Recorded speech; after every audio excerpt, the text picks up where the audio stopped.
اللہ جل جلالہ عم نوالہ نے خاتم الانبیاء سید الانبیاء تاجدار مدینہ جناب محمد الرسول اللہ صلی اللہ تعالی علیہ وسلم کو سارے عالموں کے لیے رحمت بنا کر بھیجا۔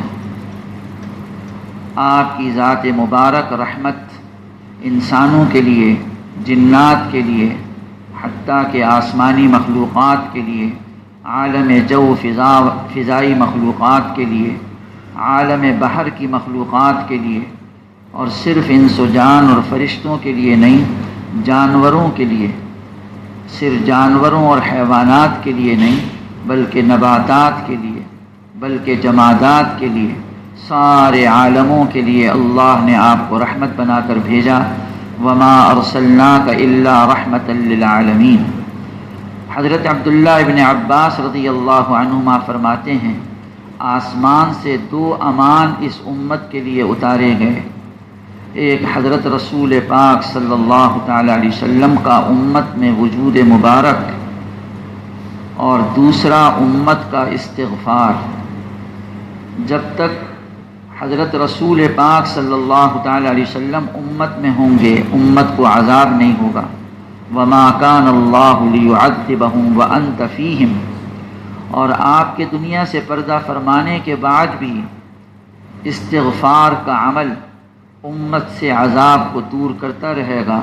وما کان اللہ معذبہم وہم یستغفرون، اللہ عذاب نہیں کرے گا جب تک یہ امت استغفار کرتی رہے گی۔ حضرت رسول پاک صلی اللہ تعالی علیہ وسلم کی ذات مبارک کو حق تعالی نے سارے عالموں کے لیے رحمت بنا کر بھیجا۔ حضرت رسول پاک صلی اللہ تعالی علیہ وسلم، حضرت عائشہ رضی اللہ عنہا فرماتی ہیں، ہم مکہ مکرمہ میں آپ کے ساتھ گئے، خیمے کے اندر تھے، آپ ہمارے خیمے سے خوشی خوشی نکلے، کافی دیر کے بعد واپس آئے تو میں نے دیکھا کہ چہرے انور پر پریشانی کے آثار ہیں۔ میں نے عرض کیا، یا رسول اللہ، آپ خیمے سے تو خوشی خوشی نکلے تھے اور واپس آئے پریشان، کیا بات پیش آئی؟ آپ نے فرمایا کہ ایک کام مجھ سے ہو گیا، وددت انی لم اکن افعل، کاش کہ میں وہ کام نہ کرتا۔